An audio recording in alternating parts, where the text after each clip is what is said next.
Jessica smiled sweetly, but I could hear the fake kindness in her voice. She waved a hand around my bedroom, that now looked like a pink and gold influencer's dream. Daniel said I could redecorate, something more fitting for a younger woman. I stood in the doorway, my stomach twisting. The soft green walls I had chosen were now bright pink. My vintage furniture was gone, replaced with flashy decorations.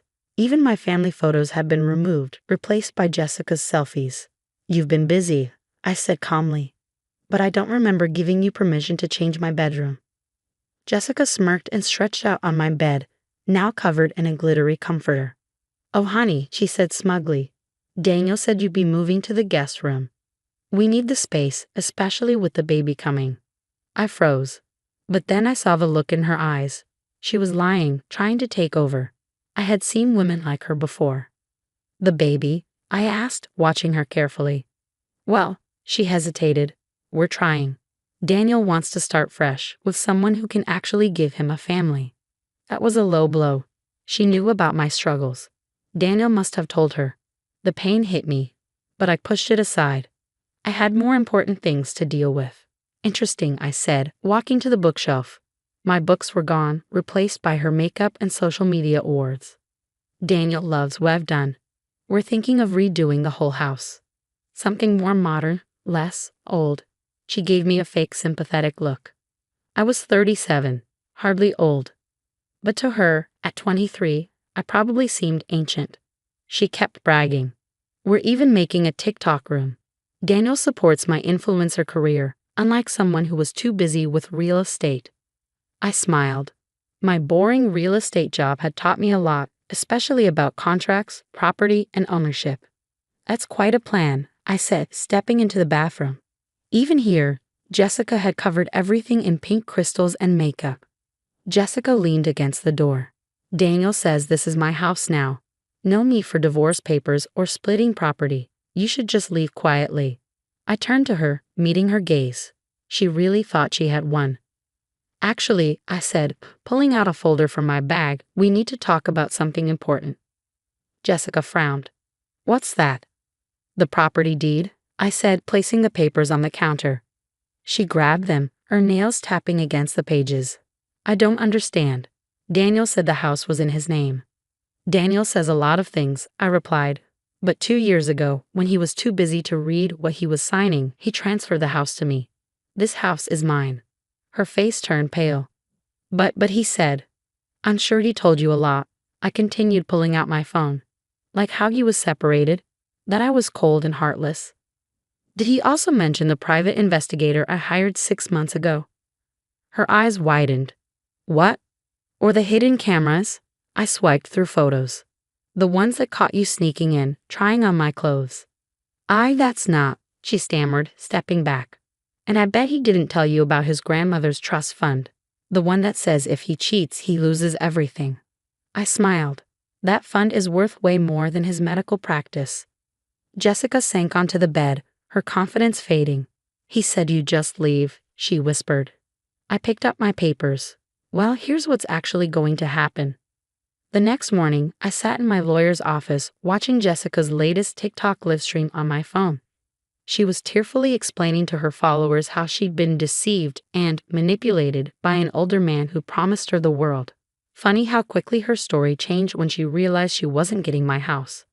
"Everything's in order," Amanda, my lawyer, said as she organized the final documents. "The cease and desist has been delivered to both Jessica and Daniel. She has 24 hours to remove her belongings from your property, and he's been formally notified of the trust violation investigation." I smiled, thinking about how Daniel had stormed into the house last night after Jessica called him crying. His face had turned an interesting shade of purple when I played the security footage of him promising her my house. "How dare you?" he shouted. "You set me up." "No, Daniel," I'd replied calmly. "I protected myself. There's a difference." Now, watching Jessica's dramatic social media meltdown, I felt oddly peaceful. The last 6 months of gathering evidence, staying quiet, and planning my response had paid off perfectly. "His grandmother's trust executor is reviewing the evidence," Amanda continued. "Given the extensive documentation we provided, they'll likely begin the forfeiture process within the week." I nodded, remembering the day I'd discovered the trust's adultery clause. It had been purely accidental. I was helping Daniel organize old family papers when I found it. He'd never bothered to read the fine print, too busy building his reputation as a brilliant surgeon to care about legal details. My phone buzzed with a text from Daniel. "You've ruined everything. I hope you're happy." I showed it to Amanda, who rolled her eyes. "He still doesn't get it, does he? He ruined everything himself. You just made sure you were protected." "Speaking of protection," I said, "what about the house renovations?" Amanda grinned. "Already handled. I've sent invoices for all damage and unauthorized changes to both of them. The pink paint, the removed fixtures, even the stick-on crystals in the bathroom. They're legally responsible for returning the property to its original condition." My phone buzzed again, this time with a call from Daniel's mother, Eleanor. "I've been expecting this." I put the phone on speaker. "What have you done?" Eleanor demanded without preamble. "Daniel is devastated. That trust was his inheritance." "Hello, Eleanor." I replied calmly. Yes, it was his inheritance, right up until he decided to move his mistress into my house. She's young, she made a mistake, and Daniel, well, men have needs. Men have needs. I repeated, sharing a knowing look with Amanda. "Does that include the need to give away houses they don't own?" Eleanor sputtered. "He built that house." "No, Eleanor. He paid for half of it. I paid for the other half, and then 2 years ago he signed full ownership over to me. Would you like me to send you the documentation?" There was a long pause. Eleanor had always respected paperwork and proper documentation. It was one of the few things we had in common. "Send it," she said finally. "And the trust documents too." After I hung up, Amanda handed me another folder. "The property restoration company can start next week. They'll remove all of Jessica's changes and return everything to its original state." "Actually," I said, thinking about the garish pink walls and tacky decorations, "I might want to make some changes of my own. It's time for a fresh start." Amanda smiled. "That's what I like to hear. Oh, and one more thing." She pulled out her phone, showing me Jessica's latest social media post. The young woman was tearfully packing up her influencer awards, her makeup streaked dramatically down her face. "Guess she's not getting that TikTok room after all," I mused. Just then, my phone lit up with a text from Jessica herself. "I'm sorry. I didn't know about the trust or the house. Daniel told me you were already separated." I showed the message to Amanda. Should I respond?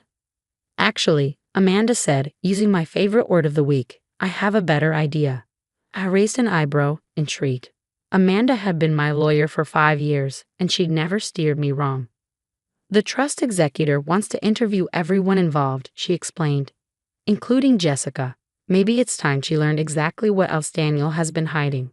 I thought about the other evidence I'd gathered, the messages to other women, the secret accounts, the pattern of manipulation that stretched back years before Jessica entered the picture. "You know," I said, "that actually sounds perfect." As I left Amanda's office, I felt lighter than I had in months. The house was mine, the trust was being investigated, and Daniel's carefully constructed world of lies was crumbling around him. My phone buzzed one last time, another message from Daniel. "We need to talk. Please, I made a mistake." I looked at the message for a long moment, thinking about all the years I'd spent trying to be the perfect wife, supporting his career, maintaining our beautiful home, and believing his excuses about late-night surgeries and emergency consultations. Actually, I typed back, "We don't." Then I blocked his number and drove home to my house. My pink-walled, crystal-covered house that would soon be transformed into something new. Something that was completely, entirely mine. The renovation company would arrive tomorrow. But tonight, I had some packing to do, starting with removing every trace of Daniel and his mistress from my bedroom. 3 months later, I stood in my completely renovated master bedroom, admiring the transformation. The garish pink walls had been replaced with a serene blue-gray. My vintage vanity was back in its rightful place, and new family photos, featuring just me and my closest friends, adorned the walls. The doorbell rang, and I found Eleanor standing on my porch. Her usual polished appearance was slightly disheveled, and she clutched a thick envelope in her hands. "Can I come in?" she asked, her voice lacking its usual commanding tone. "There are some things you should know." I led her to the kitchen, also beautifully renovated. and poured 2 cups of coffee. Eleanor looked around, taking in the changes. "The house looks lovely," she said quietly. "Very, you." "Thank you," I replied, sitting across from her. "What brings you here?" She placed the envelope on the table. "The trust executor finished the investigation." "Daniel?" She paused, collecting herself. "Daniel lost everything. Not just the trust, but his reputation at the hospital too. Apparently he was falsifying records to meet with women." I wasn't surprised. The private investigator had uncovered multiple affairs, all carefully hidden behind fake patient consultations. Jessica spoke to the executor, Eleanor continued. "Told them everything. She wasn't the first, just the boldest." "I know," I said softly, thinking of all the evidence I'd gathered. "Why didn't you tell me?" Eleanor asked, her eyes filling with tears. "All these years you must have suspected. Would you have believed me?" I asked gently, "over your perfect son?" She looked down at her coffee, shoulders thumping. "No," she admitted. "I wouldn't have. I'm sorry." The apology hung in the air between us, bridging years of subtle criticism and dismissal. "Daniel's moving to Chicago," she said finally.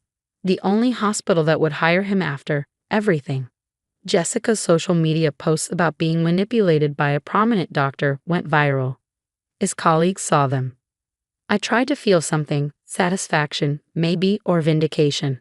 Instead, I just felt peace. "What will you do now?"